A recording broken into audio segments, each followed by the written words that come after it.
Hello students, good morning everybody.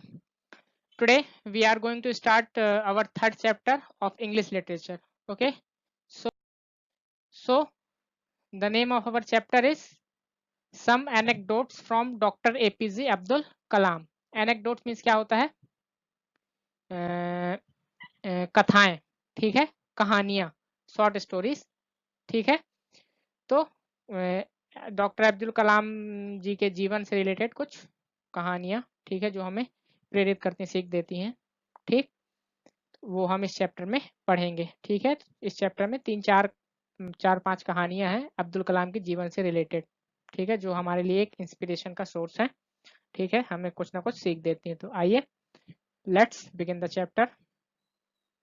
In his childhood, Kalam was influenced by several people, one of them being Samsuddin, his first cousin. He was the sole distributor for newspapers in Rameswaram and catered to the reading needs of 1000 strong literate population of the town. तो अपने बचपन में ही जो कलाम थे हमारे APJ Abdul Kalam, ठीक है, ये काफ़ी तरह तरह के लोगों से प्रभावित थे, ठीक है, और उनमें से एक थे शमसुद्दीन, जो उनके पहले कजिन थे, ठीक है, कजिन मतलब चचेरे ममेरे फुफेरे कोई भी भाई भाई थे, कजिन थे शमसुद्दीन, ठीक है। और शमसुद्दीन कौन थे? वो रामेश्वरम में, ठीक है, एकमात्र न्यूज़पेपर के डिस्ट्रीब्यूटर थे, जो मतलब न्यूज़पेपर को डिस्ट्रीब्यूट करते थे, केवल एकमात्र ऐसे व्यक्ति थे जो रामेश्वरम में न्यूज़पेपर को डिस्ट्रीब्यूट करते थे, और जो 1000 पढ़े लिखे लोग थे, स्ट्रॉन्ग लिटरेट पॉपुलेशन थी नगर की, उनकी पढ़ने वाली जरूरत को पूरा करते थे, रीडिंग नीड्स को पूरा करते थे, न्यूज़पेपर को बांटते थे, ठीक है। तो उनसे वो बहुत ज़्यादा प्रभावित थे। अब अब्दुल कलाम के बारे में तो हम सब लोग जानते हैं, वो कौन है, ठीक है, महान हस्ती हैं भारत के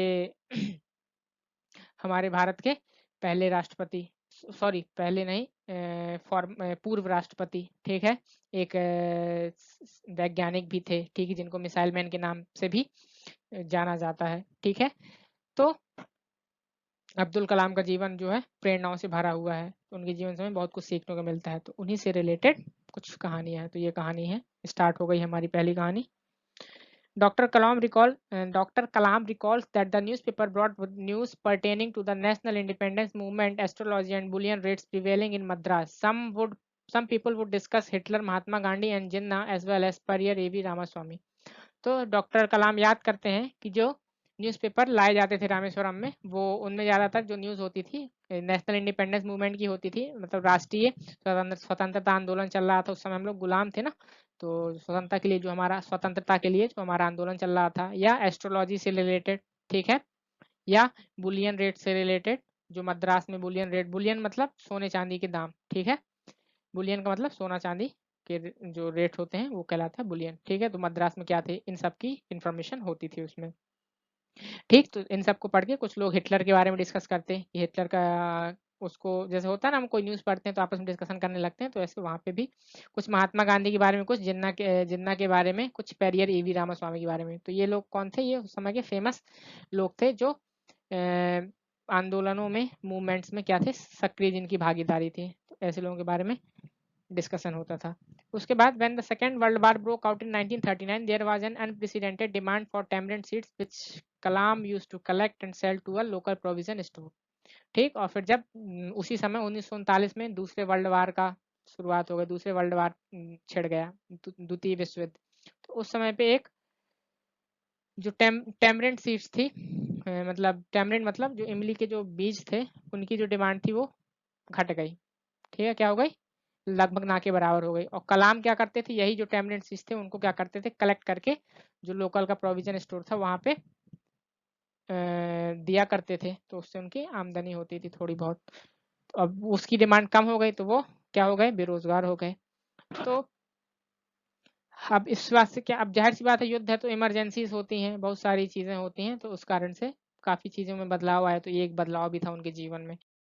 तो अब आगे देखते हैं, जब ये घटना घटी तो आगे क्या हुआ। तो when India was forced to join allied forces, there was something like a state of emergency and its first casualty was in the form of the suspension of the train halt at Rameswaram station.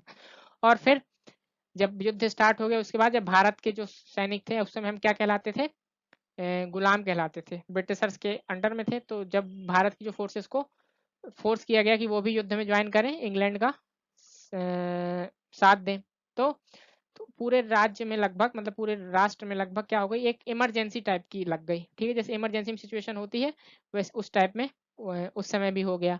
ठीक, तो और उस emergency का जो पहला प्रभाव था वो ये था कि जो एक ट्रेन आती थी, ठीक है, जो रामेश्वरम से होकर चलती थी, तो रामेश्वरम में ही इनका जन्म हुआ था, तो रामेश्वरम में जो एक ट्रेन आती थी उसका जो हाल्ट था, मतलब हाल्ट मतलब जो रुकती थी रामेश्वरम में, वो सस्पेंड कर दिया गया, मतलब उसको बंद कर दिया गया। अब वो ट्रेन वहां से रुकना बंद हो गई।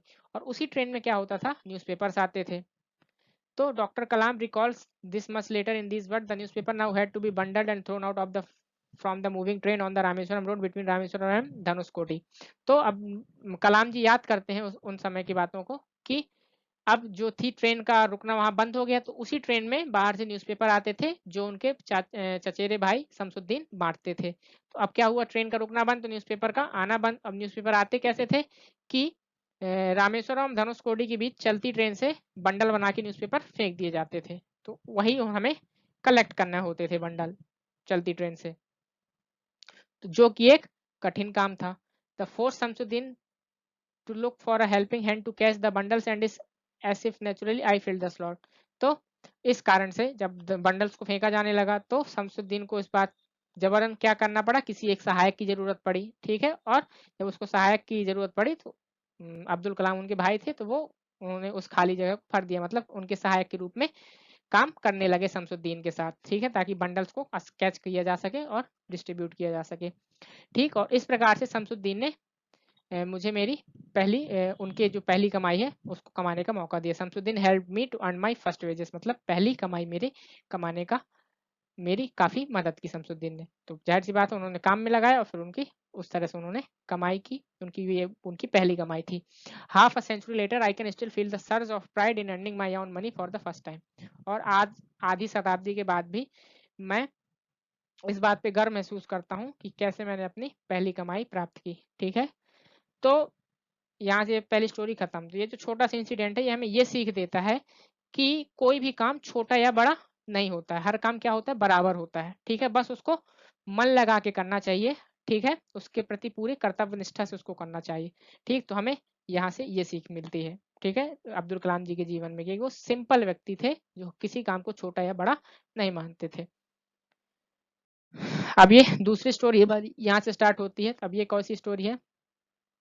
There were about 70 scientists working at a project of national importance under the supervision of Dr. Kalam. The work was hectic and long and could take months, but all of them were motivated to do their best.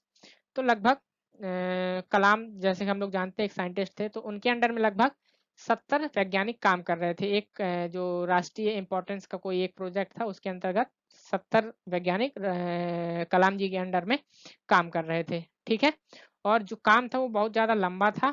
ठीक है, और hectic था, heavy था।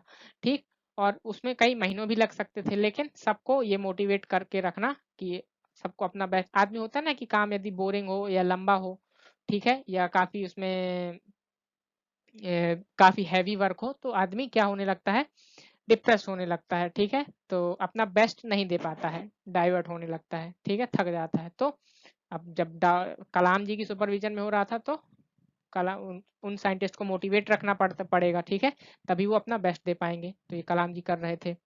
Sometimes they feel frustrated. They felt frustrated owing to the pressure of the work, but the inspirational leadership of Dr. Kalam kept them on the right course. कभी कभी वो लोग क्या होते थे, फ्रस्ट्रेट हो जाते थे। जो काम था इतना ज्यादा बोरिंग था, मतलब इतना ज्यादा हैवी था, हेक्टिक था कि कभी कभी लोग फ्रस्ट्रेट हो जाते थे। ठीक है, और उस कारण से काम में कि में जाहिर सी बात है काम में असर पड़ेगा। ठीक है, तो जो लीडर्स लेकिन जो अब्दुल कलाम की जो इंस्पिरेशनल लीडरशिप थी, ठीक है, प्रेरणादायी जो लीडरशिप थी उसने काम को सही प्रगति प्रदान किए रखी, मतलब काम कभी गड़बड़ नहीं हो पाया। उन्होंने साइंटिस्ट को क्या रखा, मोटिवेटेड रखा। ठीक है, फ्रस्ट्रेशन से उनको बचाया। They not only worked hard but also had to work late into the evening daily as they were required to complete the project in a given time frame। ठीक है, और उन्हें ना केवल कड़ी मेहनत करना पड़ती थी बल्कि उन्हें कई शाम में देर रात तक काम करना पड़ता था। क्यों? क्योंकि जो प्रोजेक्ट था वो लंबा था और उसको एक निश्चित समय में कंप्लीट करना था, इसलिए कई घंटों तक देर शाम तक काम करना पड़ता था। ठीक, तो इस कारण से अब जाहिर सी बात है जो साइंटिस्ट घर भी लेट पहुंचेंगे, ठीक है, या जल्दी आएंगे लेट जाएंगे, तो परिवार को टाइम दे पाना उनके लिए कठिन होता था। But there are occasions when the demands of wifes and children have to be looked after too, लेकिन कई बार ऐसी ओकेजन्स आ जाती हैं कि जब हमें अपने पत्नी अपने बच्चों की डिमांड्स को पूरा करना पड़ता है, उनकी देखभाल करनी पड़ती है। जाहिर सी बात है वो भी हमारा परिवार है, तो उनकी देखभाल करना भी हमारी जिम्मेदारी है, तो उनको पूरा करना भी हमारा ही कर्तव्य है। तो वो भी, तो कई बार ऐसी सिचुएशंस आती है। ठीक, तो होपफुली ऐसी सिचुएशन आई होगी, उसी से रिलेटेड ये कहानी है, आगे पढ़ते हैं हम लोग। तो क्या थी, there was an exhibition in the town and a little child wanted to go. तो क्या था, उसी टाउन में कोई एग्जीबिशन लगा था, ठीक है, और वहां पे एक छोटा बच्चा जाना चाह रहा था। ठीक, he impressed upon his father, a scientist working with Dr. Kalam on this project, to leave office early to take him to the exhibition। तो उसने अपने पिता को जी को मना लिया, इंसिस्ट करके, रो के गा के मचल के, ठीक है, जबरदस्ती उसने पापा को मना लिया कि उसको एग्जीबिशन जाना ही जाना है और पापा को लेके जाना पड़ेगा। और वो पापा कौन थे उस बच्चे के? पापा एक वही वैज्ञानिक थे जो अब्दुल कलाम के ऑफिस में काम कर रहे थे। ठीक है, तो उसने पापा को मना लिया कि आप जाएंगे और जल्दी छुट्टी लेकर आएंगे और मुझे एग्जीबिशन ले जाएंगे। इस बात की उसने अपने पापा से पूरी डील कर ली और पापा ने भी उसके प्रॉमिस कर दिया। The scientist gathered his courage and sought permission to go early that day. Dr. Kalam consented with the well-known perennial sleek smile that always graced his lips। ठीक है, अब जो साइंटिस्ट था उसने साहस जुटा करके कलाम जी के पास गया और उसने परमिशन मांग ली उस काम को, मतलब शाम को जल्दी जाने की। तो कलाम जी ने भी आसानी से वही स्माइल करते हुए जो उनके चेहरे पे हमेशा रहती थी, उसी स्माइल के साथ वो मान गए, उन्होंने हामी भर दी। ठीक है, कंसेंटेड मतलब हामी भर दी, मतलब उसको जल्दी लीव करने के लिए हाँ कर दिया। अब देखते हैं आगे क्या हुआ। But could the scientist go? No, he was so busy and engrossed in his work that he forgot his appointment with his child. लेकिन परमिशन मिल गई तो क्या फिर भी साइंटिस्ट जा पाया? अब ये क्वेश्चन मार्क लगा, तो मतलब हमसे पूछ रहा है तो क्या साइंटिस्ट जा पाया? तो no, he was so busy, मतलब नहीं जा पाए। क्यों नहीं जा पाए? क्योंकि वह इतना ज्यादा बिजी था, और एंग्रोस्ड, एंग्रोस्ड मतलब मशगूल, ठीक है, किसी काम में बहुत ज्यादा मन लगा के ध्यान मग्न होना। ठीक है, अपने काम में इतना ज्यादा व्यस्त और ध्यान मग्न था कि उसको अपने बच्चे के साथ जो उसने अपॉइंटमेंट रखी थी, कौन सी अपॉइंटमेंट कि उसको लेकर जाना है, वो भूल गया। ठीक है, अब जब उसने फाइनली जब काम खत्म करके अपना सिर ऊपर उठाया टाइम देखने के लिए, तो उसने क्या देखा? ही वॉज स्टन्ड टू सी, तो वह घड़ी देखकर आश्चर्यचकित रह गया। It was showing 8:30। तो टाइम क्या हो रहा था? 8:30, मतलब 8:30 बज चुके थे, 8:30 हो रहा था रात का। He knew he was in trouble, he look for his boss but he was not there. तो अब वो जान गया टाइम देख के कि अब वो मुसीबत में है, बच्चा जाएगा घर में, रोएगा, पत्नी की डांट सुननी पड़ेगी, ठीक है, और उसको इस बात का जवाब देना पड़ेगा। तो इसलिए वो जल्दी जल्दी वहां से वो भागा। उसने अपने बॉस को देखा, ठीक है, लेकिन बॉस वहां पे नहीं थे उनके। He had taken permission to go early, but he was already late, so he hurriedly arranged his things and closed the cabin before walking away to his house with heavy step. He knew he would have to deal with an unpleasant situation at home, and he was trying to brace himself for it। ठीक, अब जाहिर सा कि उसने permission पहले ही ले रखी थी, लेकिन फिर भी उसने बॉस को देखा, नहीं मिले, तो वो वहां से चला गया। तो वहां वो जैसे ऑलरेडी लेट था, तो उसने जल्दी जल्दी अपने जो सामान था उसको पैक किया, अपना केबिन क्लोज किया और फिर घर की ओर वो जल्दी से निकल पड़ा और घर पे भारी कदमों के साथ चलने लगा, निराश मन से कि अब घर में क्या होगा, जो भी अनप्लीजेंट सिचुएशन होगी घर में, ठीक है, मतलब खराब सिचुएशन होगी, तनातनी होगी, उसको डील करने के लिए अपने आप को तैयार करते हुए वो घर की ओर निकल पड़ा अपने। Feeling guilty, he stepped into the drawing room where his wife sat. He meekly sat down and waited for his wife to say some harsh words। ठीक है, और गिल्टी फील करते हुए, ठीक है, गिल्टी मतलब घृणा फील होना, मतलब ग्लानी, गिल्टी मतलब ग्लानी फील होना, ठीक है, पछतावा फील होना। वो अपने जहां उसकी बीवी बैठी थी ड्राइंग रूम पे, वहां पे वो एंटर किया। ठीक, उसके बाद he meekly sat down and waited for his wife to say some harsh word. वहां पे वो शांति से चुपचाप बैठ गया, उदासी से भरा हुआ, और इस बात की प्रतीक्षा करते हुए कि उसकी जो वाइफ है कुछ हार शब्द, मतलब कठोर शब्द कहे। जाहिर सी बात है, जब पापा शाम को नहीं गए होंगे तो बच्चे ने मम्मी को परेशान किया होगा, तो मम्मी पूरा गुस्सा पापा पे निकालेंगी। होता है जनरली हमारे घरों पे भी, तो इसलिए वो बेचारा वो ही बैठ गया कि अब पत्नी जो को जो सुनाना हो चुपचाप वो बेचारा सुन ले। But he was unnerved when she calmly asked would you like to have coffee और shall I straight away serve dinner if you are hungry. लेकिन जब उसकी पत्नी ने पूछा, क्या पूछा, जब उस बात से वो काफी अनर्व्ड हो गया, मतलब जो नर्वस था, इतना ज्यादा घबराया हुआ था, वो काम डाउन हुआ जब उसकी पत्नी ने पूछा कि क्या आप तुम कॉफी लोगे या यदि तुम भूखे हो तो मैं सीधे तुम्हें डिनर लगा दूं। जब पत्नी ने उसको क्या एक्सपेक्टेशन थी अपनी पत्नी से कि पत्नी उसको हार्श वर्ड कहेगी, ठीक है, बुरा भला कहेगी, लेकिन जब उसकी पत्नी ने उससे प्रेम से पूछा कि तुम्हें कॉफी लेना हो तो कॉफी ला दूं या तुम्हें खाना खाना हो तो सीधे खाना लगा दूं, तो वो काफी रिलैक्स फील हुआ कि मान लो चलो हो गया, पत्नी शायद गुस्सा नहीं है। The man still felt nervous, लेकिन फिर भी अभी भी थोड़ा बहुत नर्वस था ही, उसको लगा शायद पत्नी व्यंग मार रही हो। He said softly, if you would like to have coffee I too would have it, but what about the chai. लेकिन फिर उसने इसलिए धीमी आवाज में कहा, बड़े ही सॉफ्ट वॉइस में, कि ठीक है यदि तुम कॉफी लेना पसंद करोगी, मतलब तुम कॉफी पियोगी तो मैं भी साथ में पी लूंगा, मतलब मेरी कोई ऐसी इच्छा नहीं है, यदि तुम पियोगी तो मैं भी पी लूंगा। तो उसने कहा बचने के लिए अपने, लेकिन फिर उसने पूछा भी, लेकिन बच्चे के बारे में क्या, कि जो उसने प्रॉमिस किया था उसका क्या, बच्चा कहाँ है। There was surprise in store for him. She said, "Don't you know? Your manager came and said that you were busy and took the child to the exhibition." तो अब जब उसने इस बात को पूछा तो लेडी ने रिप्लाई दिया, और उस रिप्लाई को सुन के वो काफी आश्चर्यचकित हुआ। वो आश्चर्यचकित क्यों हुआ? उसकी पत्नी ने क्या क्या क्या तुम्हें नहीं पता कि तुम्हारा जो मैनेजर था, जब वो आया और उसने कहा कि तुम बहुत बिजी हो, इसलिए वो बच्चे को लेकर के एग्जीबिशन में चले गए। और वो मैनेजर कौन था? डॉक्टर कलाम, मतलब डॉक्टर कलाम ही आए थे और उनको एग्जीबिशन में लेकर उसके बच्चे को चले गए थे। अब एक्चुअल में यही हुआ था। A sleek smile appeared on the man's face and he felt greatly relieved. He realized what had happened in the fact. ठीक है, और उसके बाद एक राहत की सांस आदमी के चेहरे पे आई और वो काफी राहत महसूस किया, और फिर उसने बाद में रियलाइज कर लिया कि एक्चुअली में हुआ क्या था। देखते हैं एक्चुअली में हुआ क्या था। तो at 5 o'clock Dr. Kalam went to the scientist's cabin to remind him of his appointment with his child, but when he peeked into the cabin, he found him totally absorbed in his work. The way he worked, it was sure that he was going to miss the deadline. So Dr. Kalam went to the house, took the child with him to the exhibition so that his promise could be kept without disturbing him from his work. तो अब हुआ क्या था कि exactly 5 o'clock पे doctor कलाम उस scientist के office में गए, ठीक है, उसको इस बात के लिए याद दिलाने कि उसकी बच्चे के साथ अपॉइंटमेंट है तो वो छुट्टी लेके उसको जाना है। लेकिन जब वहां गए अब्दुल कलाम, तो उन्होंने देखा कि जो साइंटिस्ट है वो अपने काम में बहुत ज्यादा बिजी है, ठीक है, और बहुत ज्यादा ध्यानमग्न है, ठीक है। तो इसलिए उसने क्या कहा कि जिस तरह से वो अब्दुल कलाम ने देखा उसको कि जिस तरह से वो काम कर रहा है, इस तरह में वो डेफिनेट था कि वो लेट हो जाएगा अपने काम को करने के लिए, वो जो उसकी डेडलाइन थी वो मिस कर देगा वो चीज, मतलब अपने बच्चों को एग्जीबिशन नहीं ले पाएगा।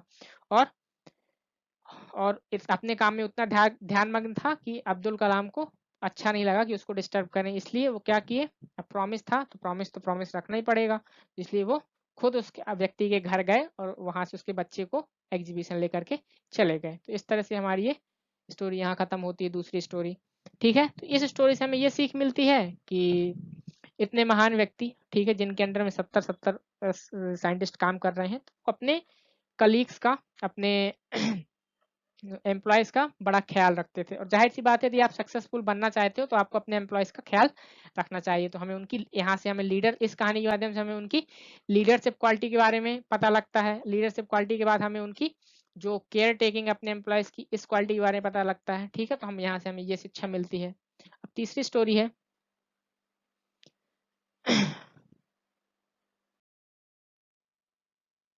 अब जो तीसरी स्टोरी है, science should eliminate pain, it should make life easy and interesting. Development in one field of science should help the other field too, which requires integration of different scientific fields. Dr. Kalam recalls one such incident in which he helped the suffering people with nuclear science. Let us know what he says about this experience. तो जो science है, मतलब विज्ञान है, ठीक है, उसका काम क्या है? दर्द को एलिमिनेट करना, कम करना, उसको एलिमिनेट कर देना, ठीक है।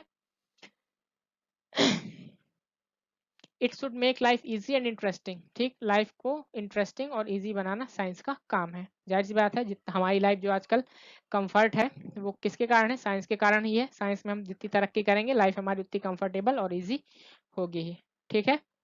और यदि किसी एक फील्ड के साइंस डेवलपमेंट का क्राइटेरिया है, ठीक है, यदि वो एक फील्ड में हो रहा है तो उसका कर्तव्य बनता है कि वो दूसरी फील्ड को भी हेल्प करे, साइंस की ही, ठीक है। और ये डेवलप साइंस का डेवलपमेंट कब पॉसिबल है? जब एक से ज्यादा फील्ड आपस में क्या हो, इंटीग्रेट हो, मिले, ठीक है। और से रिलेटेड इसी शिक्षा से रिलेटेड, साइंस से रिलेटेड एक इंसिडेंट डॉक्टर कलाम याद करते हैं कि कैसे साइंस के माध्यम से उन्होंने पीड़ित लोगों की मदद की न्यूक्लियर साइंस के माध्यम से। ठीक है, अब आइए देखते हैं उन्होंने अपने इस एक्सपीरियंस के बारे में क्या कहा। The fact that we have now developed for Agni a re-entry structure for which we have developed this new material, a very light material called carbon. ठीक, तो उस समय वो किसी अग्नि मिसाइल के बारे में री एंट्री स्ट्रक्चर के उसके बारे में काम कर रहे थे। तो उसके लिए उन्होंने एक उसका री एंट्री स्ट्रक्चर डेवलप कर रहे थे वो लोग। ठीक है, और उसके लिए उन्होंने एक नया मटेरियल का डेवलपमेंट किया था। ठीक, very light material called carbon. और वो जो मटेरियल था वो बहुत हल्का मटेरियल था, लाइट मटेरियल था, जिसका नाम क्या था, कार्बन। ठीक है, तो एक दिन की बात है, one day an orthopaedic surgeon from the Nizam institute of medical sciences visited my laboratory. He lifted the material and found it so light that he took me to his hospital and showed me his patients. There were these little girls and boys with heavy metallic calipers weighing over 3 kg each, dragging their feet around. तो एक दिन क्या हुआ कि एक orthopaedic surgeon क्या होता है, जो हड्डी रोग विशेषज्ञ होता है। ठीक है, जो हड्डियों की देखभाल करता है, उनकी जांच पड़ताल करता है, उनको ठीक करता है, उनका ट्रीटमेंट करता है, वो ऑर्थोपेडिक सर्जन कहलाता है। ठीक है, तो Nizam medical institute of medical sciences से एक ऑर्थोपेडिक सर्जन अब्दुल कलाम से मिलने आए, और जब उन्होंने जो लेबोरेटरी में जो कार्बन नया मटेरियल बनाया था अब्दुल कलाम में, उसको देखा तो उसने उस मेटल को बहुत हल्का पाया। ठीक है, इसलिए वो कलाम को अपने हॉस्पिटल में ले गया और उसने वहां पे अपने पेशेंट्स को कलाम को दिखाया। ठीक है, और कलाम को जो दिखाना चाह रहा था वो क्या था कि जो छोटे छोटे बच्चे थे, ठीक है, जिनकी हड्डियां खराब थी, छोटे छोटे लड़की मतलब लड़का लड़की थे, बच्चे बच्चियां जो छोटी छोटी थी, वो क्या थी, उनकी हैवी मेटेलिक कैलिपर्स अपने अपने पैरों में बांधे हुए थे। ठीक है, मतलब हड्डी टूट गई होगी तो उस हड्डी को सहारा देने के लिए, ठीक है, ताकि उनके पैरों में क्या थी, काफी भारी भारी मात्रा में कैलिपर्स थे। कैलिपर्स मतलब जो जब हड्डी वगैरह टूट जाती है तो पैर को सहारा देने के लिए जो हम लोग बांधते नहीं है लोहे का, वो कैलिपर बांधते हैं। ठीक, उसको कैलिपर बोलते हैं। ठीक, तो वो बच्चे अपने पैरों पे बांध रहे थे और उनके उस जो कैलिपर्स था उनका वेट इतना ज्यादा था कि उनके कारण जो बच्चों के पैर थे वो जमीन से टकरा रहे थे, जमीन में घिसट रहे थे। ठीक है, मतलब वो पैर उठाना भी उनके लिए मुश्किल हो पा रहा था, चलना तो बहुत दूर की बात है। ठीक, अब वो मजबूरी थी, बांधे थे। तो जब उन्होंने उस डॉक्टर ने अब्दुल कलाम को विजिट किया तो उसने पाया कि मेटल बहुत लाइट है, तो वो अब्दुल कलाम को वहां ले गए। ठीक है, और अपने पेशेंट्स को उन्होंने वहां पे दिखाया। फिर he said to me, please remove the pain of my patients. In 3 weeks we made the floor reaction orthosis 300-gram calipers and took them to the orthopedic center. The children didn't believe their eyes. From dragging around the 3 kg loads of their legs, they could now move around. Their patients had tears in their eyes. Their parents had tears in their eyes. That was indeed surprise, supreme bliss. ठीक, तो doctor ने कहा, अब्दुल कलाम से request की कि कृपया मेरे patients का क्या करो, ये दर्द रिमूव कर दो। दर्द मतलब जो इतना हैवी वो लोग वेट लेके चलते हैं उसको, उसमें उनकी मदद करो। तो अब्दुल कलाम ने 3 हफ्ते तक काम किया और 3 वीक में उन्होंने एक फ्लोर रिएक्शन ऑर्थोसिस 300 ग्राम इस फ्लोर रिएक्शन ऑर्थोसिस 300 ग्राम कैलिपर्स बना लिए और उसके बाद उनको लेकर के ऑर्थोपेडिक सेंटर में गए। ठीक है, और बच्चों को पहनाए। जब बच्चों ने उनको पहना तो उनके वेट को लेकर बच्चों को अपनी आंखों पे विश्वास नहीं हो गया। ठीक है, जहाँ पे वो 3-3, 4-4 केजी का वजन लेकर के अपने पैरों से लड़खड़ाते थे, ठीक है, घिसटते थे। ठीक है, अब वो क्या कर सकते हैं, आराम से एक जगह से दूसरी जगह चल सकते हैं। और जो उनके माता पिता थे बच्चों के, उनकी आंखों में आंसू थे। ठीक है, क्यों, क्योंकि उनके बच्चों को एक नया टाइप से जीवन मिला, उनके बच्चे दोबारा आसानी से चल फिर सकने लगे। ये वास्तव में एक बहुत बड़ा वरदान था। ब्लिस मतलब वरदान था। ठीक है, सुप्रीम मतलब ग्रेट। ठीक, तो उनको अपनी आंखों में विश्वास नहीं है। तो इस स्टोरी के माध्यम से हमें पता लगता है कि अब्दुल कलाम दूसरों की मदद करने के लिए कितने ज्यादा उत्सुक रहते थे, कितना ज्यादा उनको दूसरों की मदद करने में इंटरेस्ट था। फिर उसके बाद अगली स्टोरी है, द सौभाग्य enterprises Erode, Tamil Nadu, a manufacturer of wet grinders gifted Kalam with a grinder. Now, though he wanted one for his house, he refused to accept it as gift. So he wrote out a check of Rs 4,850 in favor of सौभाग्य enterprises private limited. अब ये जो एक सौभाग्य enterprises arrowed है, ठीक है, जो वेट ग्राइंडर्स का मैन्युफैक्चरर था, मतलब निर्माता था जो वेट ग्राइंडर्स को बनाता था। तमिलनाडु में एक कंपनी थी सौभाग्य एंटरप्राइजेस, ठीक, जो वेट ग्राइंडर्स का क्या था, निर्माता था। उसने कलाम को एक ग्राइंडर दिया, ठीक है। ग्राइंडर आप सब लोग जानते होंगे, किचन में हमारे यूज होता है, ठीक है। तो उसने कलाम को गिफ्ट किया। अब कलाम को अपने घर के लिए एक ग्राइंडर चाहिए था, लेकिन फिर भी उसने उस ग्राइंडर को लेने से मना कर दिया। मतलब गिफ्ट ग्राइंडर तो लिया, लेकिन उसको गिफ्ट के तौर पे लेने से मना कर दिया, कि मतलब इसलिए उन्होंने क्या किया, उन्होंने सौभाग्य एंटरप्राइजेस प्राइवेट लिमिटेड के नाम से एक मतलब जो उस ग्राइंडर की कीमत थी 4,850 रुपए, उतने रुपए की एक चेक उनको प्रदान कर दी। उन्होंने कहा कि ठीक है, मैं इसको रखता हूँ, लेकिन गिफ्ट के तौर पे नहीं,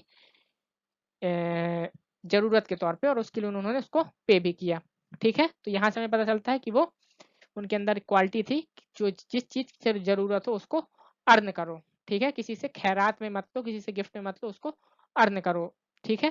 तो यहाँ पे उन्होंने उसको पे किया। फिर आगे देखते हैं क्या हुआ। The people at the Saubhagya were very honored by the gesture, and instead of encashing the check, they framed it and proudly exhibited in their office, ठीक है। अब जब लोगों को जो सौभाग्य एंटरप्राइजेस के जो मेंबर्स थे, उनको जब वो चेक प्राप्त हुआ, तो अब्दुल कलाम के इस कार्य से वो उनको काफी गर्व महसूस हुआ, ठीक है, प्राउड महसूस हुआ।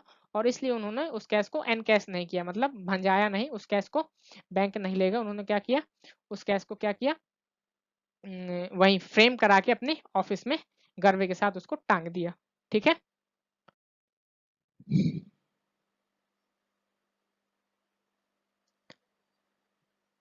2 months later, they received a call from Kalam's office demanding that the check be deposited soon, and if not, the grinder would be returned. और 2 ही महीने बाद उनको कलाम के ऑफिस से कॉल आया, और कलाम के ऑफिस से कॉल आया तो कलाम जी ने उनसे डिमांड किया कि जल्दी से जल्दी चेक को भंजा लें, और यदि नहीं उन्होंने चेक को भंजाया, मतलब एनकैश नहीं करवाया, तो जो ग्रिंडर उन्होंने उनसे लिया था वो उसे रिटर्न कर देंगे। कहने का मतलब वो फ्री में नहीं रखना चाहते थे। This single incident reveals many qualities of his mind and heart. और ये एक जो सिंगल इंसिडेंट है, यही मात्र इंसिडेंट उनके दिमाग, उनके हृदय की कई सारी क्वालिटीज को उजागर करता है, तो उनसे हमें सीख लेनी चाहिए, ठीक है। अब अगली स्टोरी है, this story was told by a teacher name Sharmishtha Das. ये जो स्टोरी है, एक जो टीचर थे जिनका नाम शर्मिष्ठा दास था, उनके द्वारा कही गई है।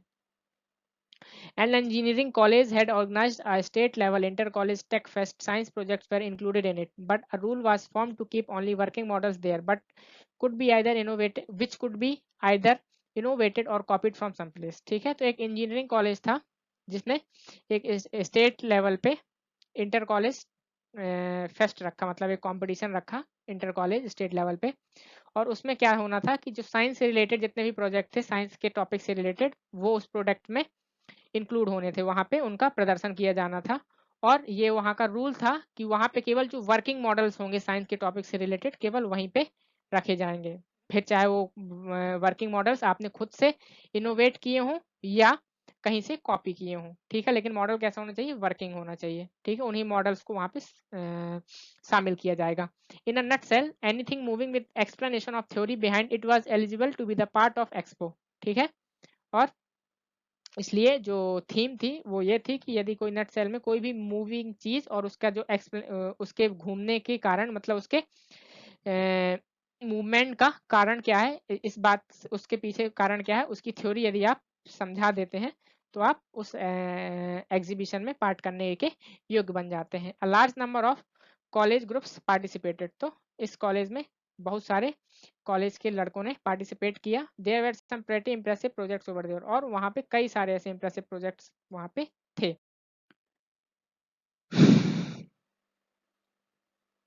The college authorities invited Sir APJ Abdul Kalam as the guest of honor a little before he came into the expo. It was inspected by eminent teachers, ठीक है। तो जो कॉलेज अथॉरिटीज थी, उन्होंने गेस्ट ऑफ ऑनर के रूप में APJ Abdul Kalam को अपने गेस्ट ऑफ ऑनर के रूप में वहां पे उनको बुलाया हुआ था, ठीक है। और जब वो एक्सपो में पहुंचने वाले थे, उससे थोड़ा पहले ही पूरे एग्जीबिशन को, पूरे एक्सपो को क्या किया, एक्सपो मतलब वो जो ऑर्गेनाइज हो रहा था, वो प्रोग्राम फेस्ट ऑर्गेनाइज हो रही थी, ठीक।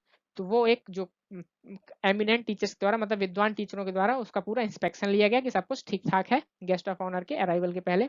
One group had put up there project in which ordinary toys were turned into signal control systems, ठीक। तो वहां पे एक ग्रुप था जिसने एक प्रोजेक्ट रखा था और उसमें क्या था, कोई एक ऑर्डिनरी टॉय से उसने एक सिग्नल कंट्रोल सिस्टम बनाया हुआ था, ठीक है। They had actually ये तो हो they had actually converted an ordinary cheap toy bus to clap using a very low investment। और उन्होंने एक्चुअल में क्या क्या कन्वर्ट किया था कि एक जो खिलौने वाली छोटी सस्ती सी टॉय बस थी उसमें उन्होंने क्लैपिंग का सिस्टम बनाया हुआ था, जिससे कि और उसमें बहुत कम खर्च से सिग्नल को कंट्रोल करना का मॉडल उन्होंने बनाया हुआ था।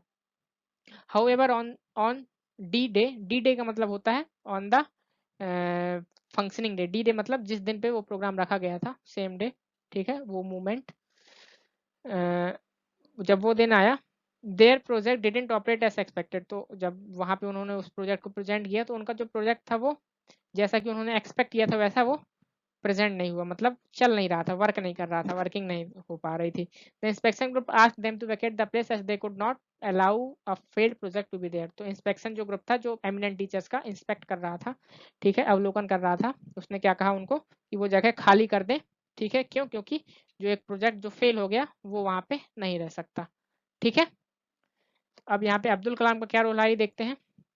It created an awkward gap there. तो जब अब बच्चे बेचारे वहां से अपना प्रोजेक्ट लेके चले गए तो वहां पे एक गैप बन गया, जो जगह उन्होंने ऑक्यूपाई कर रखी थी वो खाली हो गया, तो वहां पे एक अलग से जो दूर से ही दिख रहा था कि वो एक गैप है, तो वो गैप दिखा।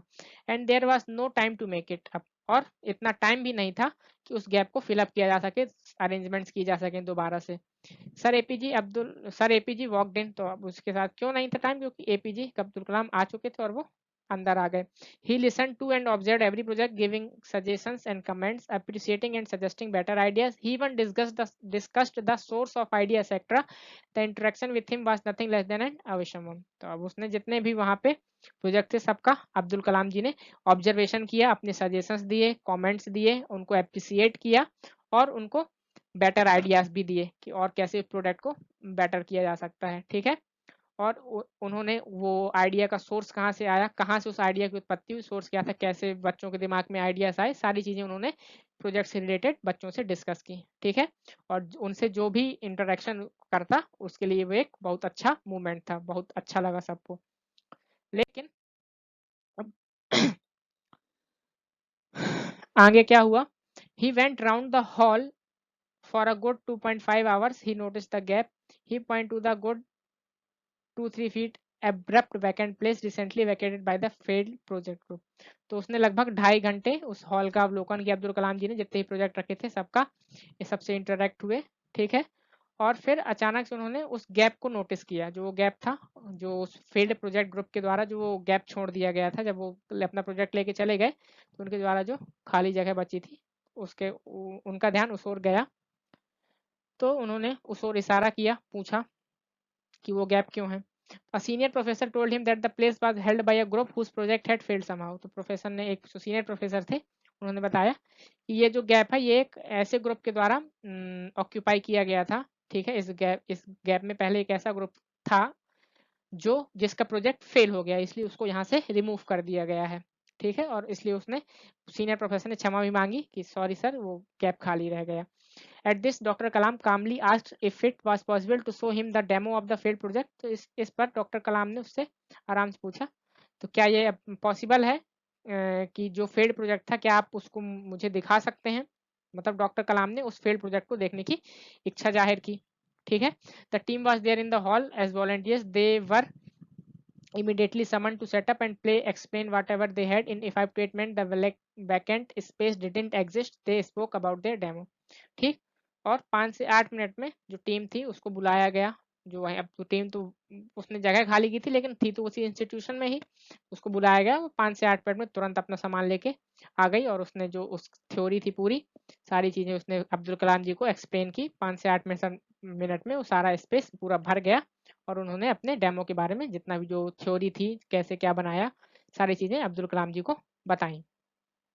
अब APG listened to them and had a close look। He asked them what the possible cause of the device not working could be। The leader of the team said it should be because of some IC had gone crazy।